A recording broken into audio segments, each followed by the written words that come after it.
A paz do Senhor. É uma alegria estar aqui mais uma vez nessa noite para compartilhar uma palavra que o Senhor colocou no meu coração. E, como sempre, é um desafio, porque nós precisamos, quando subir aqui nesse altar, no mínimo estar vivendo o que a gente vai falar, né? Então, quando a gente vai para a palavra, a gente vai estudar a palavra de Deus. Dependendo do tema, eu acredito que são todos os temas, né? O Espírito Santo fala muito forte nesse quesito na vida dos nossos pastores, selecionando o tema para que a igreja seja tocada. E aí a gente começa a ser confrontado quando a gente vai estudando a palavra, vai preparando, e dessa vez não é diferente, não. Nosso pastor, ele ainda está em viagem, está terminando a viagem dele, graças a Deus. Falei algumas vezes com ele essa semana, e ele disse que ele está com saudade da igreja. E eu tenho certeza que ele passou por muitas igrejas, né, ministrando agora, provavelmente 8h30 no Brasil, ele está ministrando em alguma igreja lá de São Paulo, mas a igreja do coração dele é essa. Tenho certeza disso. Mas nessa semana, ele já vai estar aí de volta e manda um abraço para a igreja. Queridos, eu conto com as orações da igreja pela minha família. Vocês podem ver que a Mel não está aí, mas ela está cuidando em casa do baby. Deus deu um ser humaninho para nós que, quando a gente está celebrando uma vitória dele, está celebrando uma conquista, Deus nos dá um alerta de que a nossa dependência precisa estar nele. E é engraçado, porque desde que esse bebê nasceu, a gente tem vivido isso. Ele tem 3 anos de idade, e essa semana nós celebramos o primeiro dia de escola dele. Uma alegria, mas só durou 2. Só durou 2 por enquanto. Ele está lá bem doentinho em casa e a Mel está cuidando dele. Mas eu conto com as orações, porque o Senhor é a nossa força. A oração de uma igreja reunida num propósito nos ajuda, nos fortalece. Amém? Eu estou com uma responsabilidade hoje de continuar falando sobre essa série, Família do Reino. E nessa série de mensagens, Deus tem falado conosco algumas coisas, e Ele tem construído no nosso coração, e nós temos descoberto algumas ações e princípios para que a nossa família realmente viva como uma família do reino, como um casal do reino, como homens e mulheres do reino. Estamos aprendendo aqui palavras fantásticas, princípios que, se somente ouvirmos, não surge efeito na nossa vida, sem nós praticarmos. E hoje nós vamos ouvir algumas verdades bíblicas, alguns princípios bíblicos que Deus está falando com a igreja mais uma vez.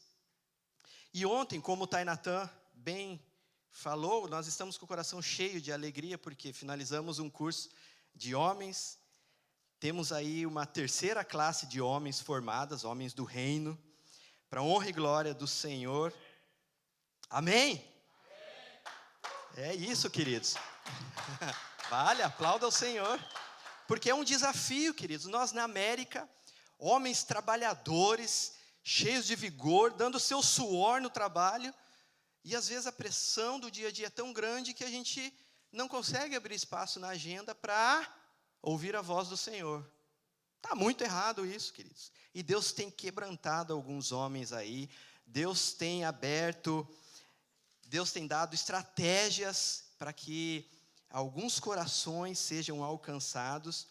E ao longo do ano, a igreja sempre está proporcionando ambientes preparados e diferenciados para gerar esse crescimento. Acabamos de terminar também um curso Imago Dei. A pastora O sorriso dela é enorme aquele dia aqui, com um batalhão de mulheres formadas, mulheres que estão transformando os seus lares, estão gerando algo diferente nas suas casas, estão entendendo quem elas são em Deus, quem elas são como mães, quem elas são como esposa, qual o papel delas na família, na sociedade. Da mesma forma, o homem. Os caras estão entendendo qual que é o papel deles na sociedade. O que é ser um homem do reino, um sacerdote. O que é entender a questão da paternidade. Foi isso que nós falamos nessa semana em que estivemos nesse curso. Temos também Casal do Reino. E agora nessa série de mensagens Família do Reino. Então, queridos, qual que é o propósito desses encontros? É para que as famílias se fortaleçam. Não tem outro propósito. É para trazer princípios, valores, no qual as famílias estejam protegidas, blindadas, guerreando contra a pressão do mundo, a pressão da sociedade que nos impõe no dia a dia. Para que homens e mulheres descubram as armas e ferramentas certas, entregues por Deus, para que, quando surgirem uma necessidade, ele abre a porta do closet espiritual dele, está enfrentando um problema conjugal. Eu tenho aqui essa ferramenta, vou usar. Pum. A mulher está lá, assim, numa dificuldade com o maridão, ela abre, assim, um espelho lindo na casa dela, espiritual, e ela encontra, está aqui essa ferramenta, eu vou usar com o meu maridão. Da mesma forma, o marido. E a gente precisa estar atentos a esses ambientes. Então, queridos, quando forem criados esses eventos, esses ambientes, não perca, abrace com carinho, participe. Não abre mão desse tempo de crescimento, tempo de estarmos na presença do Senhor, sendo forjados. Se programe, essa acho que é a palavra mais importante para que você consiga participar, é se programar. Porque pode ser que um pouco mais de horas trabalhadas num dia em que vai ter um homem do reino numa sexta-feira. Eu vou trabalhar até as 9h da noite. Mas se eu me programar um pouco, eu consigo estar lá. Porque pode ser que lá na frente, um pouco mais de dinheiro não vai me ajudar nessa tal situação. Um pouco a mais de horas trabalhadas não vai ser suficiente para que eu lide com algumas questões em que eu esteja totalmente vulnerável. Então, esses ambientes são criados, queridos, para o seu crescimento. Vejamos, o curso de homens foi cobrado o quê? $20. Pagou churrasco. E que delícia. Da mesma forma, os outros cursos. Então, queridão, maridos, 2024, se preparem. Nem sempre você entregar o cartão de crédito liberado, Black, para sua esposa, vai te ajudar a resolver os seus conflitos. Uma vez, talvez, né, pastor? Vai deixar um sorrisão. Mas talvez essa esposa vai chegar em casa, os conflitos vão estar lá esperando uma atitude sua, querido. E aqui você vai, no mínimo, vai descobrir. No mínimo, você vai estar ligado ao que Deus quer que você seja nele. Amém, queridos? Agora, princípios te ajudará a resolver conflitos. Nós vamos falar um pouquinho sobre algo assim muito particular nessa noite. Sejam princípios para resolver conflitos internos, externos, na família, com o nosso cônjuge, com os nossos filhos, enfim. O que é necessário para que nós sejamos uma família do reino? Muitos de nós ainda não entenderam, queridos, que viver os princípios do reino é muito melhor do que o mundo nos diz como fazer. O que a psicologia nos diz, o que fazer, o que a psicanálise e outros cursos de coaches aí que está na moda, coach como ser um homem do reino. Não funciona, queridos. Esse coach vai ensinar você a liberar dinheiro para a esposa, mas não vai te dar uma ferramenta espiritual para que resolva os seus conflitos em casa. Quem está com o seu cônjuge aí bem pertinho? Sacanagem, né, pastora? Porque eu estou sem a minha também. Um beijo, minha esposa, eu sei que ela está lá. Ela disse, eu vou estar ouvindo, vendo você. Mas quem está com o seu cônjuge aí agora? Puxa ele mais de pertinho. Essas cadeiras sem divisória ajuda. Para você puxar para mais perto aí, ó. Traga, agarra. Se puder aí, entrelaça os braços assim agora. Vamos estar aqui em pensamento, pastora. Você, a distância está maior, né? Mas, enfim, abraça ele aí no pensamento, esteja com ele. Chama para pertinho o seu cônjuge aí, esteja abraçadinho. Que durante essa mensagem vocês vão entender o porquê dessa proximidade tão grande aí. Vamos para a palavra então, queridos, sem demora? Eclesiastes capítulo 5, versos 4 e 5. Eclesiastes capítulo 5, verso 4 e 5. Diz a palavra: quando você fizer um voto, cumpra-o sem demora, pois os tolos desagradam a Deus. Cumpra o seu voto. Versículo 5. É melhor não fazer voto do que fazer e não cumprir. Você está com o seu cônjuge aí agarradinho ainda? Continua, queridos. Nós vamos apertar um pouquinho e, se precisar beliscar o cônjuge, pode beliscar aí. É noite de a gente estar atento com algumas coisas e não vamos deixar o sono tomar conta, a distração do aluguel que precisa pagar na segunda-feira. Muitos assim eu sei que estão com esse compromisso, mas Deus está cuidando de todas as coisas lá fora. Fique aqui, queridos. Fique aqui. Pergunte aí agora para o seu maridão, para a sua esposa, você se lembra dos nossos votos de casamento? Você se lembra? O que você falou naquela noite tão especial? Salomão, já idoso, ele escreve essa passagem aqui, do verso 5, dizendo que é melhor não fazer um voto do que fazermos e nós não cumprirmos. Quantos de nós estamos falhando nos votos que nós fizemos? Queridos, nós vemos todo tipo de famílias sendo formadas. Todo tipo na sociedade. Porém, tem uma em especial, que é uma família tradicional, na qual o mundo quer destruir a todo custo. Porém, uma família tradicional, ela começa a ser formada exatamente nos votos de casamento. E uma aliança entre o casal. Um casal jovem, quando está paquerando, estão com os olhinhos assim, apaixonados, não é uma família formada ainda. Esse casal pode até estreitar um pouquinho os seus passos, o seu relacionamento e ficarem noivos. Isso é que acontece numa família, na criação de uma família tradicional. Esse casal continua não sendo uma família formada ainda. Quando esse casal vai até o altar e juntos fazem os votos de casamento, perante um juiz, perante um pastor, perante um padre, uma autoridade eclesiástica ali, eles trocam alianças, aí sim uma família começa a ser formada. Só aí então alguns princípios começam a vigorar na família tradicional, em um casal. Desde o meu nascimento, queridos, eu fui criado em um lar que reinava o temor do Senhor. Graças a Deus.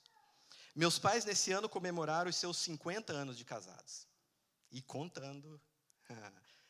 Foi uma alegria. Daqui nós vibramos, nós festejamos, celebramos com eles 50 anos de casados. Então, desde cedo, eu aprendi conceitos bíblicos na teoria e na prática, vendo os meus pais se relacionarem, como eles lidavam com o seu casamento. Pois eu vi o ambiente em que fui criado, um matrimônio durar, e continua durando, mesmo nós não estando mais na casa dos nossos pais. Queridos, o exemplo arrasta. E olha que quantos exemplos estão sendo arrastados de maneira totalmente deturpadas. Por isso, queridos, eu não tive dificuldade nenhuma de absorver o significado divino de um conceito de aliança matrimonial. Em 19 de junho de 99, eu firmei minha aliança com a Mel. Já faz uns anos. Ao entrar lá na igreja em Curitiba, no Paraná, lá no Brasil, tive de controlar uma espécie de riso nervoso, coração explodindo, quase uma lágrima escorrendo nos olhos. Aí a gente dá uma limpadinha assim, porque não quer sair feio na foto. Mas quantos homens a gente vê ele se derramando, e eu me arrependo de não me derramar e de sair rodando na alegria, porque o manto estava chegando. Queridos, nesse riso de nervoso, nesse ambiente, eu vi logo que a minha linda noiva estava entrando na porta, música, trompetes tocando, aquela música matrimonial, meu coração saindo pela boca. Havia muitos sentimentos e emoções aflorando a pele naquele momento. Um momento tão precioso na vida de muitos de nós. Compartilhado por amigos, por familiares, irmãos em Cristo. Nós estávamos na nossa igreja local. Porém, o que talvez tocasse mais fortemente naquele meu íntimo, eu não identificava aquilo naquele momento, mas parando para pensar, eu já sabia do que estava acontecendo. Um senso de temor estava no meu coração, porque eu estava firmando um compromisso que deveria durar até o fim da vida. Eu lembro de ter falado, até que a morte os separe. No momento em que tomei a Mel como sendo minha esposa diante de Deus e dos homens, sabia que era uma decisão sem volta. Tinha plena consciência, porque eu já tinha o exemplo dos meus pais, já tinha alguns irmãos casados, já tendo a sua vida. Mas nós não podemos deixar que o que norteia o casamento seja afetado por valores de uma sociedade cada vez mais distante do que o Criador determinou para a humanidade. Nós vivemos numa época de completa relativização dos valores bíblicos. E como resultado desse relativismo, nesta era, é a falência dos valores morais, dos bons costumes, fraqueza da família, aumento de infidelidade conjugal. Quantos problemas! Uma falência completa da família. Quantos ataques do inferno nós temos enfrentado no meio das famílias? De todos os tipos de ataque. A demanda de aconselhamentos pastorais é grande. A pastora aqui, que está aqui, que o diga. Os pastores que o diga. Quantos agendamentos para aconselhar casais. De repente, estoura a Terceira Guerra Mundial lá em casa. E aí? Ligamos para os pastores para ajudar a resolver? Sim, eles se dispõem. Abrem a agenda deles, vão estar lá horas aconselhando. Às vezes horas ouvindo. E no final eles dão os princípios bíblicos e aquele casal dorme feliz e contente. Mas, queridos, às vezes nem sempre é assim. Porém, se estamos firmados na palavra de Deus, lembra que agora há pouco nós lemos Salomão dizendo que quando fizermos um voto, cumpra. Que é melhor não fazer voto do que não cumprir. Na saúde e na doença, lembram? Na alegria, na tristeza, vai cutucando seu marido aí. Ó, na chatice, na doçura, faz assim, ó. Porque os dois são chatos, né? Tem hora que os dois são chatos, os dois são doces. Essa é a vida conjugal. Na riqueza, na pobreza, até que a morte os separe. Esses são os votos, querido. Um exemplo desse relativismo que a sociedade e o mundo está impondo. E para vocês terem uma ideia do perigo deste conceito, deste fundamento, e eu digo que é do inferno, porque alguns dias atrás, romantizaram um divórcio, lá no Brasil. Um casamento que durou 24 anos, querido, de um casal muito famoso, filhos do sertanejo. Romantizaram, foi lindo de ver. É coisa do inferno, queridos. É coisa do inferno. A sociedade no Brasil já fala num divórcio de maneira romântica, romantizando o divórcio, uma tragédia familiar, quebra de aliança. Os votos matrimoniais são desfeitos de uma maneira romântica. Olha só que inversão de valores. De que vale os votos matrimoniais que as pessoas estão fazendo no altar? E um fato que cada vez mais devemos combater é não permitir que o mundo dite regras em assuntos que deveríamos ouvir somente a palavra de Deus. Não ouçam o mundo te dizendo que o teu casamento não dá certo, dizendo que você precisa ter a sua independência. A palavra diz: não, caminhe mais uma milha. Esse manual tem princípios corretos para o fortalecimento das famílias, queridos, dos relacionamentos, e principalmente para um casal permanecer firmes e fortes no seu matrimônio, até que a morte os separe. Lembre de novo dos votos que você fez no seu casamento. Nosso critério tem que ser um só. Está na Bíblia?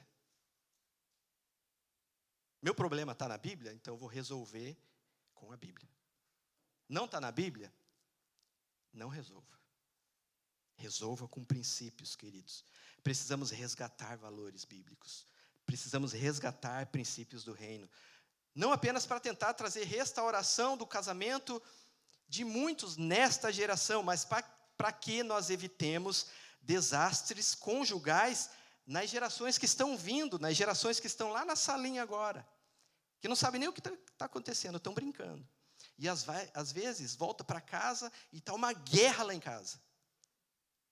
Esses desastres conjugais na próxima geração precisam ser evitados com princípios bíblicos. Se os valores do mundo mudam constantemente, Deus é imutável. Tiago 1,17 diz que Deus simplesmente não muda. As leis do reino não mudam. Não há nele qualquer sombra de variação. A sua palavra jamais muda. Isso aqui não muda. Muda as versões, muda a tradução para o inglês, para o português, para o italiano, mas a essência jamais muda. E que tal se fôssemos mais para a palavra de Deus para resolver as nossas questões? E que tal chamar Jesus para resolver as nossas questões conjugais? Olha só que lindo o primeiro milagre de Jesus. A Bíblia relata. E onde foi? Quantos sabem? Valendo um café depois do culto. Matrimônio, querido, num casamento. Jesus dá o start no seu ministério ali, num casamento. E pode ser que nessa noite o vinho esteja no finalzinho aí do seu casamento. Ou já acabou, ou está na iminência de acabar. Mas a presença de Jesus faz toda a diferença, pois milagres acontecem. Jesus faz vinho novo surgir onde já não havia mais. A Bíblia relata em João, no capítulo 2, que houve um casamento lá em Caná, na Galileia. E Jesus foi convidado para este casamento. Ele já estava lá. Ele já estava lá. Depois de um tempo de festa, vocês sabem que aqueles casamentos lá é uma bênção, né? Dura dias. Mas chegou um momento em que o vinho acabou. Queridos, a primeira pergunta que eu quero lançar para vocês nessa noite, para reflexão, é: nós estamos fazendo tudo que Jesus manda que nós façamos? Porque a mãe de Jesus está lá, na Bíblia, em João 2. A mãe de Jesus, quando identifica, ela fala assim para os serviçais, o pessoal que estava servindo a festa, ela alerta eles e pede, faça tudo o que Jesus está mandando, ou o que Ele vai mandar. Será que estamos fazendo tudo que Jesus está mandando que nós façamos? Talvez um pouquinho, ou nem pouco. É importante observar aqui, queridos, que o milagre só aconteceu nesse casamento porque Jesus já estava lá presente. Porque Ele estava ali antes do problema surgir. Ele estava ali como convidado, já há dias de festa. E Ele não foi embora enquanto a festa não acabou. Perceba que Ele não foi chamado de última hora. Perceba que os noivos precisavam de um milagre. Na verdade, Ele havia sido convidado antes, e como já estava presente, operou o milagre que aquela família precisava. Aquele casamento que estava acabando de acontecer, precisava. Da mesma maneira, queridos, você quer que o seu casamento dure? Convide o Senhor para estar sempre presente. Jovens, adolescentes, já fica com isso gravado na mente. Antes de escolher o seu maridão, antes de escolher a sua esposa, convide Deus, convide Jesus para esse relacionamento. Convide, porque quando os problemas surgirem, você está agarrado já com Deus. Você sabe o que fazer. Não espere a crise chegar. Não espere os problemas acontecerem. Cultive sempre a presença dEle por meio de oração. Olha os casais aí. Cultivar a presença do Senhor por meio de oração, adoração, leitura da palavra, meditação da palavra, porque nós podemos ler a palavra, um capítulo inteiro no dia. Cumpri a minha meta do dia. Mas tem que parar para meditar. Tem que parar para ver o que Deus está falando. Tem que parar e fazer algumas anotações e ver quais são os princípios que estão sendo revelados ali. Se você nessa noite reconhece, queridos, que o vinho acabou, ou está quase acabando o seu casamento, creia na vontade de Deus de agir nos casamentos. Renove hoje à noite o pedido, peça a Ele um vinho novo. Entendedores entenderão. Creio que não foi em vão o fato desse primeiro milagre de Jesus ter acontecido justamente numa celebração de matrimônio. Isto mostra exatamente que família tem prioridade no plano de Deus. Falamos de votos de casamento, ok? Vamos à frente um pouquinho mais. Mas e uma aliança? Vai muito além do que esse objeto que a gente coloca no dedo. Às vezes até perdemos. Quem não está aí, dá um jeito de colocar. É bonito, gente. Isso afasta, isso blinda, isso é importante. No Antigo Testamento, a palavra aliança, ela vem do hebraico berit, e significa um acordo, uma aliança, propriamente dito, significa um compromisso.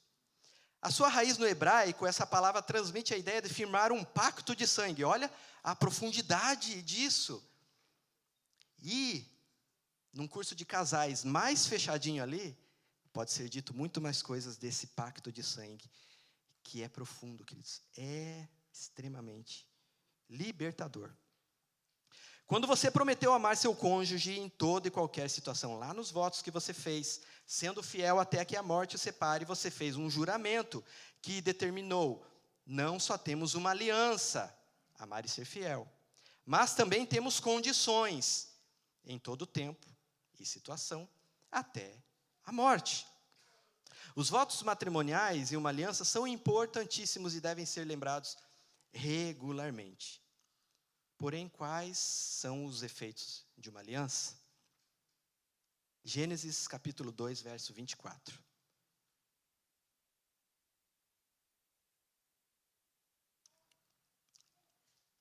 Gênesis 2, 24 diz assim, por esta razão, o homem deixará pai e mãe e se unirá à sua mulher, e eles se tornarão uma só carne.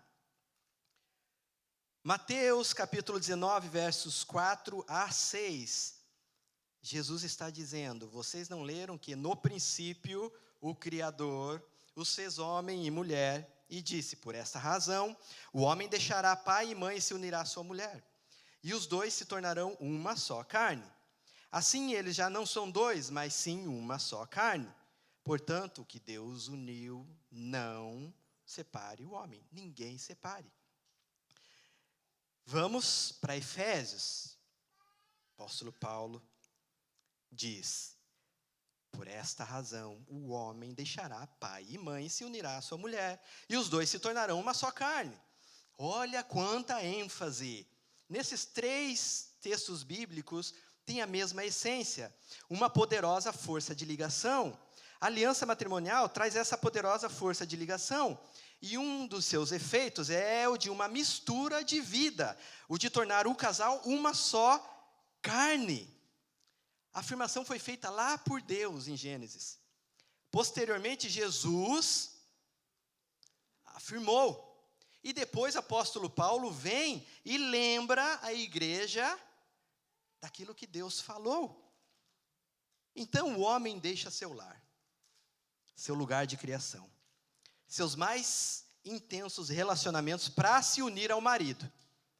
Isso significa também que seu maridão, aí, esposa valorosa, passa a ser mais importante para você do que qualquer outra pessoa.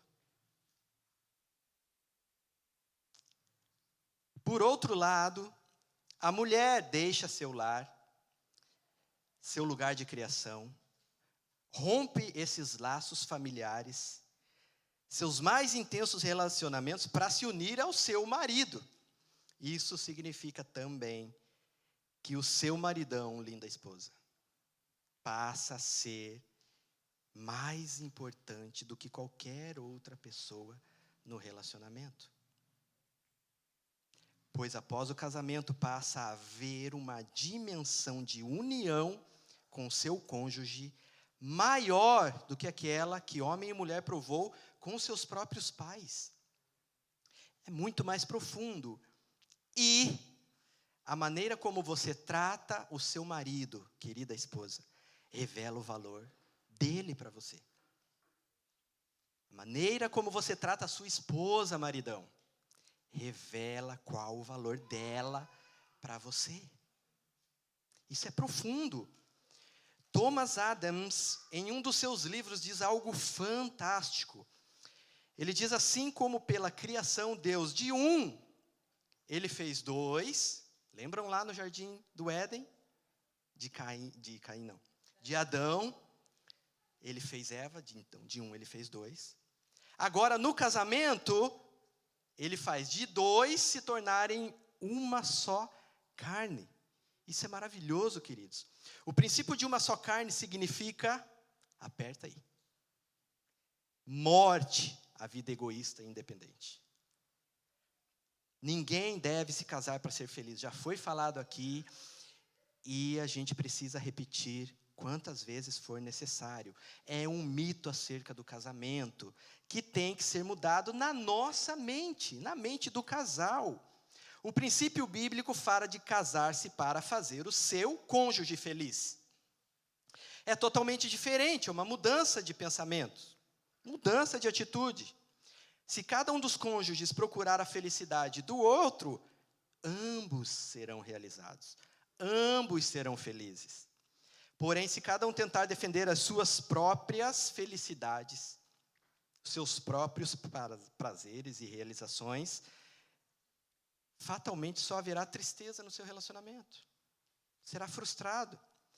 E aqui eu quero abrir um pequeno parênteses. Eu sei que nós temos aqui adolescentes, jovens. Ok, queridos. Mas não se engane, pais. O que eu vou falar aqui, eles já ouviram muito no seu ambiente escolar. E pode ter certeza que ouviram sem princípios, sem moral, sem ética, de uma forma deturpada, totalmente distorcido do que eu vou falar aqui. É um alerta. Se nós tentarmos defender apenas a nossa própria felicidade e realização, também no sexo, só haverá decepção no seu relacionamento. Sexo é permitido no casamento.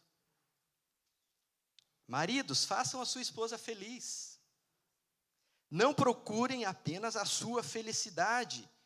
Maridão, você consegue me entender? Esposas, atenção esposas, façam o seu maridão feliz. Sexo é escravo do casamento e é abençoado por Deus. Fora do casamento, o sexo é livre. E quando o sexo é livre, não tem a bênção do reino. Não é abençoado por Deus. Vamos ler o que o apóstolo Paulo diz aos Coríntios, na primeira carta, no capítulo 7, do versos 3 a 5. Está lá. O marido deve cumprir os seus deveres conjugais para com a sua mulher. E da mesma forma, a mulher para com seu marido. A mulher não tem autoridade sobre o seu próprio corpo, mas sim o marido. A mulher não tem autoridade sobre o seu próprio corpo, mas sim o marido. Da mesma forma, o marido não tem autoridade sobre o seu próprio corpo, mas sim a mulher. Abrindo um outro pequeno parênteses aqui. Vocês já ouviram falar assim, ó, meu corpo, minhas regras? A gente ouve falar o tempo todo. Meu corpo, minhas regras. Tem gente batendo, levantando uma bandeira. Meu corpo, minhas regras. Não se encaixa neste princípio do reino, queridos. O mundo quer impor algo diferente do que o reino de Deus nos ensina. Então, eu lanço uma pergunta a vocês. Vivemos o que o mundo impõe e nos orienta? Ou vivemos o que o reino de Deus nos ensina? Verso 5. Não se recusem um ao outro, exceto por mútuo consentimento, e durante certo tempo, para se dedicarem à oração. Depois, unam-se de novo. Não ouvi nenhum glória. Oh, glória! Para que Satanás não ostente por não terem domínio próprio. Sexo dentro do casamento é proteção. Amém? Agora, entre vocês aí, casais. O seu cônjuge, o seu maridão ou a sua esposa está protegido ou ele está vulnerável? Eu vou colocar uma foto. Põe uma foto aí para a gente deixar bem mais claro. Qual a diferença dessas duas fotos, queridos? O seu maridão sai de manhã como? Um guerreiro fortalecido. Só Deus pode ver a cara de felicidade dentro daquele capacete. Completamente blindado, queridos. Completamente fortalecido. Completamente protegido pela sua armadura. E o sexo dentro do casamento pode muito bem ser como aquele guerreiro medieval ali, protegido. Agora o seu maridão está saindo daquele jeito de manhã de casa, para enfrentar as batalhas diárias. Aquela espada ali não corta nem pão de manhã. Queridos, isso é com vocês, casal. Deus dá os princípios, Deus dá os conselhos, Deus manda ler a Bíblia, Ele escreve, mas é com vocês. Vocês precisam ter atitude. Vocês precisam se proteger. A cara é até de nervoso, mas sem proteção nenhuma. Completamente vulnerável. O varão ali está fraco. Queridos, quem procura a felicidade do seu marido ou a sua esposa, alcança a própria felicidade.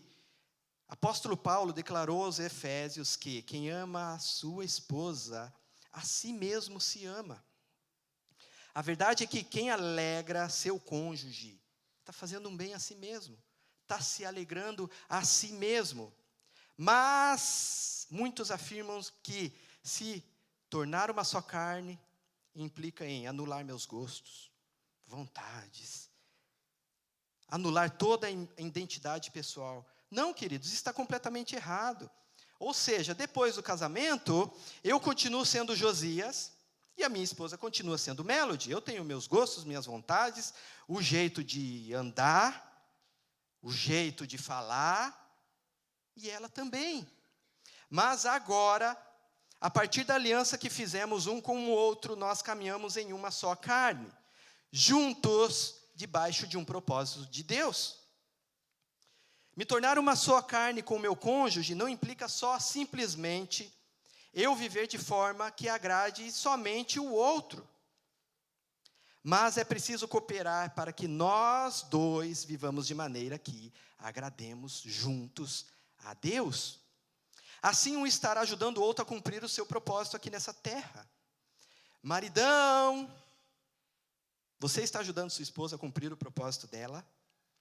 Esposa, você está ajudando o seu marido a cumprir, você está ativando os propósitos na vida do seu marido? Amém? Amém. Isso vale glória, isso vale glória, porque nós temos aqui casais do reino, famílias do reino que já entenderam alguns princípios e praticam lá na sua vida. Ser uma só carne é entender e julgar o seu papel e não julgar o outro. Ser uma só carne é entender que cada um de nós precisa desenvolver o seu papel no relacionamento. Não queira fazer o que é o papel do outro. Um não pode sobrecarregar o outro. Ser uma só carne é comprometimento e responsabilidade com o outro. Ser uma só carne é entender que num casamento pleno em Deus, um casal do reino, uma família do reino, existe o papel de Deus, amém? Existe o papel do homem, amém? Existe o papel da esposa. Um não pode fazer o papel do outro. Os papéis e os valores não podem estar invertidos. Temos que desfrutar das bênçãos de Deus na sua essência. Ser uma só carne é se doar. A Bíblia fala que o ser humano é um ser trino, ok? O que é um ser trino? Nós temos um corpo, temos uma alma e temos um espírito. Isso é testificado lá em 1 Tessalonicenses, no capítulo 5, verso 23. Que o próprio Deus de paz os santifique inteiramente. Que todo espírito, alma e corpo de vocês sejam preservados irrepreensíveis na vinda do nosso Senhor Jesus Cristo. Querido, precisamos se doar para o nosso cônjuge, no corpo, na alma e no espírito. Se doar no corpo, razoavelmente é fácil. Falamos disso um pouquinho tempo atrás agora, né? Alguns minutinhos atrás. É fácil se doar no corpo. Mas enquanto na alma, nas emoções, normalmente a esposa, a mulher, como sendo mais frágil, ela é mais emotiva, né? Será que nós, como maridos, temos cuidado e temos ouvido as emoções da nossa esposa? Temos lidado? Como que a gente lida com as emoções da nossa esposa? E quanto ao espírito? Quando foi a última vez que você orou com o seu cônjuge? Você pode transformar a vida do seu cônjuge simplesmente orando por ele. Ou orando por ela. Isso vale para os dois. Princípio para os dois. Oração é uma grande prova de amor por seu cônjuge. Às vezes você está pensando numa grandiosidade. Amém, isso é válido, isso aquece, isso fortalece, isso é uma bênção. Mas orar é uma grande prova de amor por seu cônjuge. Você colocar a mão na cabeça dela e falar assim: eu te abençoo. Glória a Deus.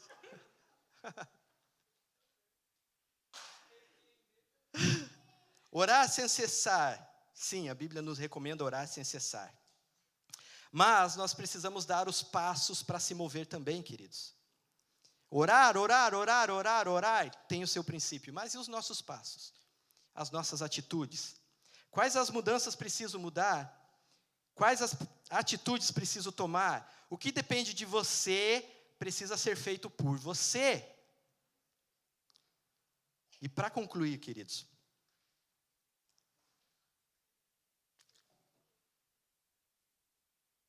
a Bíblia nos traz uma história de uma família linda do reino. Contada e focada na perspectiva de um homem, Jó. Porém, eu quero trazer essa perspectiva para o casal. Porém, eu quero estreitar um pouquinho mais e trazer na perspectiva da esposa. Jó, capítulo 1, verso 1 até o 3. Diz assim: na terra de Uz vivia um homem chamado Jó. Era homem íntegro e justo. Temia a Deus e evitava fazer o mal. Tinha ele 7 filhos e 3 filhas, e possuía 7.000 ovelhas, 3.000 camelos, 500 juntas de boi e 500 jumentos. E tinha muita gente a seu serviço. Era o homem mais rico do Oriente. Todos nós conhecemos a história de Jó, correto? Se você, porventura, não conhece, aproveita nessa semana e leia lá a história completa de Jó. Você vai aprender muitas coisas referente à história e o sofrimento de Jó. Tem muita preciosidade ali. Mas, outro dia quando eu estava preparando essa mensagem, o Espírito Santo me despertou para algo muito fascinante nessa história. A Bíblia diz que Jó era pai de 10 filhos. Como o texto bíblico não dá qualquer informação de que Jó tinha outra esposa, então é seguro dizer que a mulher de Jó era também mãe dos seus 10 filhos, dos 10 filhos de Jó. 7 homens e 3 mulheres. A mulher de Jó foi a pessoa que ficou conhecida na Bíblia por ter estado ao lado de Jó durante todo o seu sofrimento. Eu disse, todo o teu sofrimento. A vida confortável desta mulher foi abalada quando seu esposo foi atingido por um intenso sofrimento. Na verdade, sendo uma companheira de vida, o sofrimento de Jó passou a ser o sofrimento daquela mulher. Ao que parece, ela, num só dia, todos os bens, lembra que nós lemos ali? Da sua casa desapareceram. O pior de tudo é que todos os seus filhos morreram de uma vez só. Olha a tragédia que estava acontecendo nessa família. De acordo com o texto bíblico, os filhos daquela mulher eram muito unidos e frequentemente estavam juntos. Então, no dia que a calamidade, aquela tragédia, alcançou aquela família, todos os filhos estavam reunidos numa só casa, que acabou desmoronando sobre a vida deles e matou todos. Está no texto, depois vocês vão acompanhar. Quantas vezes, queridos, vemos as tempestades chegar nas nossas famílias, na vida das famílias, e por não suportarem as aflições da vida, a separação parece ser o caminho mais fácil. Nós vemos nessa história que não foi o caminho mais fácil. Nós vemos nessa história que as finanças desse casal foram abaladas. E quantas vezes vemos as finanças dos casais, das famílias, sendo abaladas e sendo motivo de separação. Nós vemos nessa história que o casal perdeu seus 10 filhos tragicamente. E quantas vezes vemos nas famílias uma perca familiar sendo motivo de separação. Nós vemos nessa história, queridos, que Jó ficou gravemente ferido, doente, com feridas terríveis, da sola dos pés ao alto da cabeça. E quantas vezes vemos a doença sendo um motivo de separação. Essa história nos traz uma lição de como uma família do reino sobrevive às maiores adversidades da vida. E hoje, em 2023, eu fiz questão de pegar uma lista atualizada dos motivos de separação. Olha só, uma lista.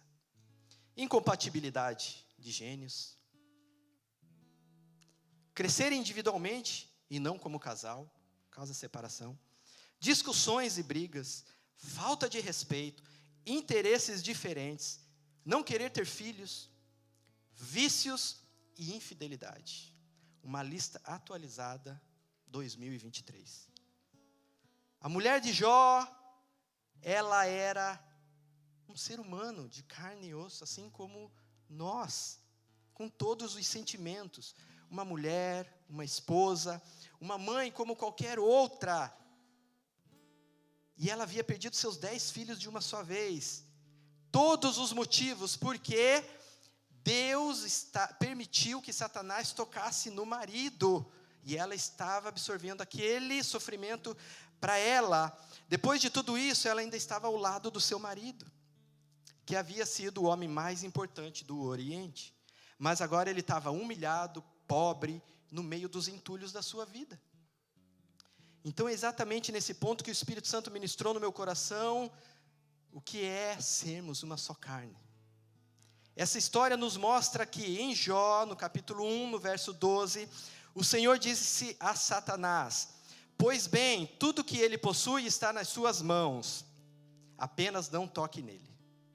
Deus deixou uma condição para Satanás.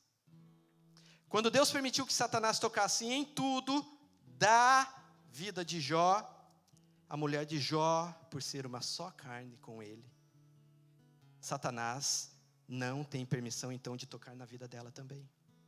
Olha a proteção de ser uma só carne. Os efeitos de uma aliança com princípios, sendo uma só carne, com o vosso cônjuge, também é proteção. E a boa notícia, queridos, desta história é que, no final, a mulher de Jó foi restaurada, assim como Jó foi restaurado. O processo foi absorvido pelo casal, não só por Jó. O foco da história é em Jó, mas a essência está no casal. Está numa só carne. A Bíblia não deixa qualquer indício de que a mulher de Jó abandonou Jó. Ou ele se casou com outra pessoa. Mas a Bíblia fala que com aquela mulher, agora restaurados, um casal do reino, eles recebem do Senhor uma nova família. Jó, capítulo 42, verso 12 a 16. Vamos ler essa restauração na vida de Jó? O Senhor abençoou a vida de Jó, o final da vida de Jó, mais do que o início. Ele teve 14.000 ovelhas, 6.000 camelos, 1.000 juntas de boi e 1.000 jumentos. Percebe que é o dobro? A bênção de uma restauração vem em dobro. A tragédia da separação também vem em dobro. Também teve ainda 7 filhos e 3 filhas. O que foi tirado, Deus deu novamente. A primeira filha deu o nome de Gemina, a segunda de Késia e a terceira de Queren Apuc. Em parte alguma daquela terra havia mulheres tão bonitas como as filhas de Jó. E seu pai lhes deu herança junto com os seus irmãos.